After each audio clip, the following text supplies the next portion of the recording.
இதுதான் கோயிலோட நுழைவாயில். இந்த வளைவில் அன்னபூர்ணி அம்மன் நடுவில் இருக்காங்க. 2 பக்கமும் லட்சுமி தேவியும் சரஸ்வதி தேவியும் இருக்காங்கங்க. இந்த வளைவை தாண்டி படிக்கட்டு ஏறி தான் நம்ம கோயிலுக்கு போகணும். நிறைய படிக்கட்டுலாம் ஒன்றும் இல்லைங்க. ஒரு 15லேருந்து 20 படிக்கட்டுகள் தான் இருக்கும்.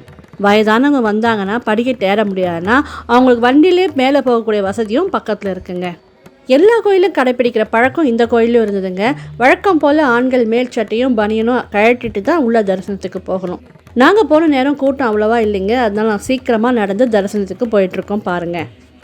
நான் உடுப்பி கிருஷ்ணர் கோயிலே சொல்லியிருந்தேன் இல்லைங்களா, இந்த பக்கம் இருக்கிற கோயில்கள் எல்லாமே உள்ள மூலஸ்தானத்தில் இருக்கக்கூடிய சாமியை நம்ம வெளியிலேருந்து எல்இடி டிவியில் தரிசனம் பண்ணுறதுக்கான வசதிகள் செய்து கொடுத்துருக்குறாங்கன்னு அது மாதிரி இங்கேயும் இருக்குது பாருங்களேன். இதுதான் அன்னபூர்ணி அம்மன் தரிசனத்துக்கு நம்ம உள்ளே போகக்கூடிய வழிங்க. நல்ல தரிசனங்க. ஐயர் கொஞ்சம் சீக்கிரம் போங்கன்னு சொன்னதுனால வீடியோ எடுக்க முடியலைங்க. ஆனால் எல்லாருக்காகவும் வேண்டிட்டு தான் வந்திருக்கேன். இங்கே அம்மா நின்ற கோலத்தில் கையில் சங்கு சக்கரத்தோட காட்சி கொடுக்குறாங்க.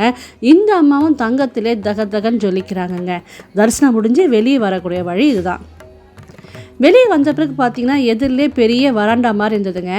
அதில் ஏறி போனோம்னா அந்த இடத்துல ஒரு மாடத்தில் சத்யநாராயண படம் வச்சு அப்போ தான் பூஜை நடந்து முடிஞ்சிருந்ததுங்க. அங்கே இருந்த ஐயர் நமக்கு பூவும் கலர் எதுவும் கலக்காத வெள்ளை நிற கேசரியும் பிரசாதமாக கொடுத்தாரு. சத்யநாராயண பிரசாதம் அப்படின்றது ரொம்ப ரொம்ப விசேஷமானதுங்க. அதை வாங்கி என் பையனுக்கு இப்போ நான் கொடுத்துட்டுருக்கேன். சத்யநாராயண் பூஜை அப்படின்றது மிகப்பெரிய பலனை கொடுக்கக்கூடிய பூஜைங்க. அந்த சுவாமியை அங்கே தரிசனம் பண்ணது எனக்கு ரொம்ப மகிழ்ச்சியாக இருந்தது. அதுதான் அன்னபூர்ணி அம்மன் தரிசனம்லாம் முடிஞ்சிடுச்சு. திரும்ப ஏன் க்யூவில் நிற்கிறேன்னு பார்க்குறீங்களா? 2வது தரிசனங்க.